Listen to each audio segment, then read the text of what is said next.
अगला प्रश्न है, क्लाइव की षड्यंत्रकारी योजना में कौन कौन शामिल नहीं था। जी हाँ मित्रों, जो क्लाइव है इसने एक षड्यंत्र रचा था जब प्लासी का युद्ध लड़ा था, तो उसमें कौन कौन शामिल नहीं था। तो इसका सही जवाब है ए, मीर कासिम शामिल नहीं था। मीर जाफर, अमी चंद्र और मेहताब राय ये सभी शामिल थे, इसलिए इसका सही जवाब है ए। अगला प्रश्न, मुर्दों का टीला कहा जाता है। जी हाँ मित्रों, मुर्दों का टीला कहा जाता है मोहनजोदड़ो। बी विकल्प इसका सही जवाब है। अगला प्रश्न, सिंधु सभ्यता के लोग किस पशु से अनभिज्ञ थे। तो इसका सही जवाब है घोड़ा को वो नहीं जानते थे। अगला प्रश्न, आर्यों का प्रिय पेय पदार्थ था। तो उसका सही जवाब है सोमरस। ए विकल्प सही जवाब है। नेक्स्ट प्रश्न, ऋग्वेद कालीन परिवार थे। तो इसका सही जवाब है पितृ सत्तात्मक थे और ऋग्वेद कालीन परिवार। अगला प्रश्न, प्रथम बौद्ध संगीत का आयोजन किसके काल में हुआ था। तो इसका सही जवाब है अजात शत्रु के काल में प्रथम बौद्ध संगीति का आयोजन हुआ था। अगला प्रश्न, सम्राट अशोक के अभिलेख किस भाषा में मिलते हैं। तो इसका सही जवाब है प्राकृत भाषा। सी विकल्प इसका सही जवाब है। नेक्स्ट प्रश्न, हुमायूं नामा किसने लिखा। सही जवाब गुलबदन बेगम। ये हुमायूं की बहन थी, उसने लिखा था। अगला प्रश्न, मुगल चित्रकला का स्वर्ण युग था। सी विकल्प जहांगीर का काल जो है मुगल चित्रकला का स्वर्ण युग था। अगला प्रश्न, मोइनुद्दीन चिश्ती का जन्म हुआ था। तो इसका सही जवाब है 1141 में मोइनुद्दीन चिश्ती का जन्म हुआ था। अगला प्रश्न, बहिष्कृत हितकारिणी सभा के संस्थापक थे। तो इसका सही जवाब है डॉक्टर भीमराव अंबेडकर इसके संस्थापक थे। पढ़ते हैं अगले प्रश्न की ओर और देखते हैं अगला प्रश्न, श्रीमती एनी बेसेंट किस देश की महिला थीं। इसका सही जवाब है आयरलैंड की वो थीं। डी विकल्प सही जवाब होगा। अगला प्रश्न, भारतीय पुनर्जागरण का जनक कहा जाता है। तो इसका सही जवाब है सभी लोग जानते हैं राजा राम मोहन राय। नेक्स्ट प्रश्न, विधवा पुनर्विवाह के समर्थक थे। सी विकल्प ईश्वर चंद्र विद्यासागर जो हैं वो विधवा पुनर्विवाह के प्रबल समर्थक थे। नेक्स्ट प्रश्न, प्रथम महिला विश्वविद्यालय की स्थापना कहाँ हुई थी। इसका सही जवाब है पुणे। डी विकल्प सही जवाब है। नेक्स्ट प्रश्न, विधवा पुनर्विवाह एक्ट पारित हुआ था 1856। बी विकल्प इसका राइट आंसर होगा। नेक्स्ट प्रश्न, सती प्रथा उन्मूलन कानून किस वर्ष लागू हुआ। तो इसका सही जवाब है दोस्तों ए 1829 लॉर्ड विलियम बेंटिंक के कार्यकाल में। नेक्स्ट प्रश्न, भारत में रेलवे का प्रारंभ हुआ 1853 डलहौजी के शासनकाल में। इस प्रश्न के बाद पढ़ते हैं अगले प्रश्न की ओर देखते हैं। अगला प्रश्न, राधा कृष्ण आयोग का गठन हुआ था 1948 में। बी विकल्प इसका सही जवाब होगा। इस प्रश्न के बाद देखते हैं अगला प्रश्न और इसका सही आंसर और प्रश्न का जो वर्णन है वो देख लेते हैं क्या है। प्रश्न है, भारत के प्रथम गवर्नर जनरल कौन थे। तो इसका सही जवाब है लॉर्ड विलियम बेंटिंक। सी विकल्प इसका राइट आंसर होगा। नेक्स्ट प्रश्न, भारत में सर्वप्रथम आने वाली यूरोपीय शक्ति थी। तो ये तो आप सभी जानते हैं पुर्तगाली थे और सबसे लास्ट में जाने वाले भी पुर्तगाली ही थी। तो ए विकल्प इसका सही जवाब है। अगला प्रश्न, भारत आने वाला प्रथम यूरोपियन यात्री था। तो इसका सही जवाब है वास्को डी गामा। बी विकल्प इसका सही जवाब है। नेक्स्ट प्रश्न, United Dutch east India company की स्थापना की गई। तो सही जवाब है 1602 में। सी विकल्प इसका सही जवाब है।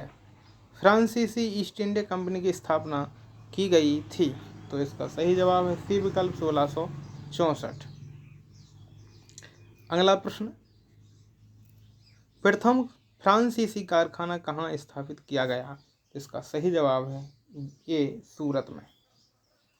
इस प्रश्न के बाद बढ़ते हैं अगले प्रश्न की ओर और देखते हैं अगला प्रश्न।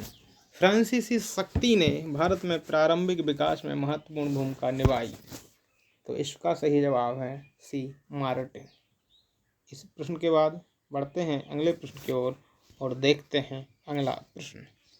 प्रश्न है, सूरत के स्थान पर मुंबई राजधानी बनाई गई 1687 में। सी विकल्प इसका सही जवाब है। अगला प्रश्न है, 18वीं सदी में कर्नाटक किस सूबे का अंग था। तो सही जवाब है ए, हैदराबाद का अंग था। अगला प्रश्न, एक्सला सपेल की संधि कब हुई। तो डी विकल्प इसका सही जवाब होगा 1748 ईस्वी में। इसी एक्सला सपेल की संधि के द्वारा प्रथम कर्नाटक का जो युद्ध था वो समाप्त हुआ था। अगला है, लाली किस देश का सेनापति था। तो सही जवाब है बी, फ्रांस का सेनापति था। नेक्स्ट प्रश्न, भारत के हिंदू राजा जमोरिन ने सर्वप्रथम व्यापारिक सुविधाएं प्रदान की। डी विकल्प, वास्को डी गामा को जमोरिन ने सर्वप्रथम व्यापारिक सुविधाएं प्रदान की थी। नेक्स्ट प्रश्न, प्राचीन काल से ही भारत का पश्चिमी देशों के साथ व्यापार होता था। यह व्यापार किन मार्गों से होता था। तो इसका सही जवाब है उत्तरी मार्ग, मध्यवर्ती मार्ग और दक्षिणी मार्ग। सही जवाब है डी, उपर्युक्त सभी, अर्थात तीनों मार्गों से होता था। वास्को डी गामा ने द्वितीय बार भारत की यात्रा की, अर्थात वास्को डी गामा दूसरी बार भारत कब आया था। तो इसका सही जवाब है सी, 1502 में। नेक्स्ट प्रश्न, भारत के पश्चिमी तट पर कुछ व्यापार करने के पश्चात वास्को डी गामा वापस लौट गया था, अर्थात स्वदेश वापस लौट गया था। तो इसका सही जवाब है ए, 1499। अगला प्रश्न, 13 जहाज़ों के एक बेड़े का नायक, ये बड़े हो गया है, बेड़े होना चाहिए यहाँ पर। 13 जहाज़ों के एक बेड़े का नायक बनकर 1500 ईस्वी में भारत आया। सही विकल्प है सी, पेड्रो अल्वर क्रेवल। सी विकल्प इसका सही जवाब है। अगला प्रश्न, पुर्तगाली बस्तियों का प्रथम गवर्नर बनकर भारत आया। तो सही जवाब है अल्मीडा। बी विकल्प सही आंसर होगा। अगला प्रश्न, वह कौन सा पुर्तगाली था जिसने गोवा में अपने कर्मचारियों को भारतीय स्त्रियों के साथ विवाह करने के लिए प्रोत्साहित किया। तो ये आप सभी जानते हैं, अल्बुकर्क। ए विकल्प इसका सही जवाब है।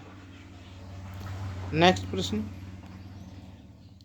अल्बुकर्क ने अपने जहाजी बेड़े के साथ कब गोवा पर अपना अधिकार स्थापित किया था। तो इसका सही जवाब है बी, 1510।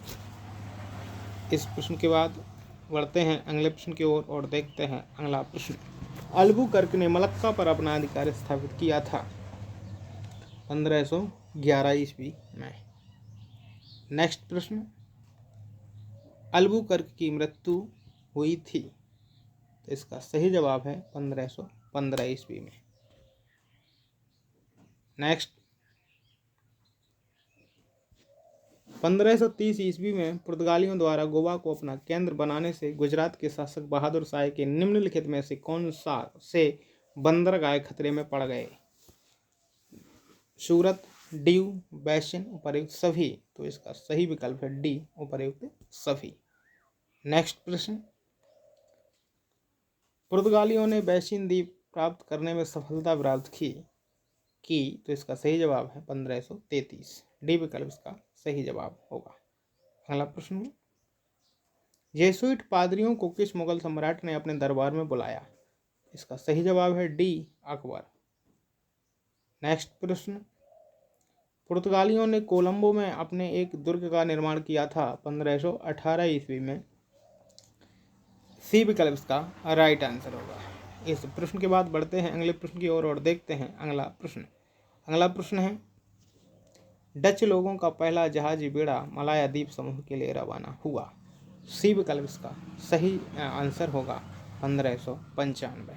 इस प्रश्न के बाद बढ़ते हैं अगले प्रश्न की ओर और देखते हैं अगला प्रश्न। प्रश्न है, हॉलैंड वासियों ने डच ईस्ट इंडिया कंपनी की स्थापना की तो राइट आंसर है 1602 ईस्वी में। सी विकल्प इसका सही जवाब है। नेक्स्ट प्रश्न, डचों ने जावा द्वीप में बताविया नामक स्थान पर अपनी बस्ती बनाई। तो इसका सही जवाब है ए 1618 ईस्वी में। इस प्रश्न के बाद बढ़ते हैं अगले प्रश्न की ओर और देखते हैं अगला प्रश्न, डचों ने भारत में अपनी व्यापारिक कोठियाँ स्थापित की। तो कालीकट में भी की, सूरत में, चिंसुरा या उपर्युक्त सभी। इसका सही जवाब है उपर्युक्त सभी। डी विकल्प इसका सही आंसर है। इसके बाद बढ़ते हैं अगले प्रश्न की ओर और देखते हैं नेक्स्ट प्रश्न, डचों ने पुर्तगालियों को पराजित कर अम्भोयना पर अपना अधिकार स्थापित किया था। इसमें उन्होंने सन पूछा है। तो इसका सही आंसर होगा सी 1605 ईस्वी में डचों ने पुर्तगालियों को पराजित कर अम्भोयना पर अपना अधिकार स्थापित किया था 1605 ईस्वी में। नेक्स्ट प्रश्न, डचों ने भारत में अपने व्यापारिक गोदाम बनाए। तो इसका सही जवाब है डी सूरत, भड़ौच, अहमदाबाद, कोचीन, मछलीपट्टनम, नागापट्टनम, चिंसुरा, पटना, आगरा। अर्थात उपर्युक्त सभी स्थानों पर डचों ने अपने व्यापारिक गोदाम बनाए थे, अपनी कोठियाँ बनाई थी। इस तरह से इसका सही जवाब होगा डी विकल्प। इसके बाद अगला प्रश्न है, डचों ने भारत में अपने व्यापारिक गोदाम बनाए। तो वही प्रश्न है,